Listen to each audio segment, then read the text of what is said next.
kratkom vremenskom periodu na meti divljaka iz laktaša našla se koleginica Arijana Saračević-Helać.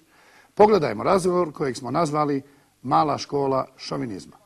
Kakve ste incidente juče pravili? Kažu da ste pravili juče incidente. Da ste povrijedili ljudska prava, homoseksualaca. Mi se mogu fino ozbiljiti, mislim, ja nisam ovdje na nekom istražnom postupku. Ja pravim incident. Koji su homoseksualaca? Je bilo tamo homoseksualaca? To vi znate, ja to ne znam. Ne znam, ja sam mislio da ste vi ispipali to. Mislim, istražu. Nemam pojma, ne znam o čem pričati. Jeste pomenuli juče homoseksualce? Ima zapisnik, pa vidite. Da, moj stav je jasan o tome. Ljudi imaju pravo da upražnjavaju što god hoće, ali ne treba mene uznemiravati oko toga. Da vas neko uznemirava? Pa kažem u principu. Vi ste za apsolutne slobode, uživajte u tom. Naravno. Ali vi isti koji propagirate, jeste vi 60 minuta, jel? Ma znate vi da jesam, vrlo dobro znate vi to. To je neko sranje, očigledno da misli. Ma nemojte tako pričati. Sranje, bljuvate na teško. Nemojte... Zato sam im pristao da pričam da vam to kažem. A zato vi gledate to?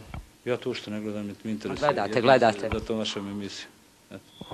A druga stvar, vi pravite atmosferu kako popis ne treba da bude. Spremni ste da branite prava homoseksualaca. Gospodine Dodik, vi glumite uvijek nekakvu glavčinu, a tako se prosto prema jednoj ženskoj osobi odnosite. Zbog čega? Pa što ti pričaš? Ja sam vrlo pristojna prema vama. A vidi se da si pristojna. Pa jesam. Mada lijepo ne izgleda šta ti mogu. Evo i to je pristojno što je. Mene uopće ne zanima što vi mislite o meni, ali zanima me dakle, koji su principi ispod kojih nećete ići? Niste mi odgovorili na pitanje. Šta te briga?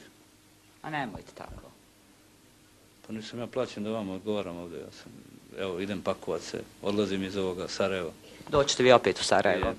Pa naravno, niko ne kaže da neću, ali pogotovo istočno Sarajevo, ovdje sve vama dobro osjećam. Svejedno. I vama je drago što postoji istočno Sarajevo. Meni je apsolutno svejedno. Ma nemojte. Apsolutno svejedno. Moja mama je rođena Banja Lučanka. A ja? Da. Pa eto vidiš.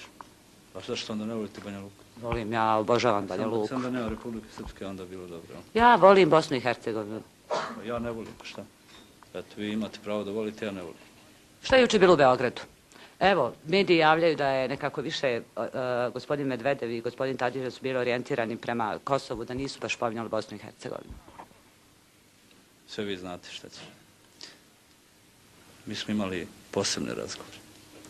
Eto.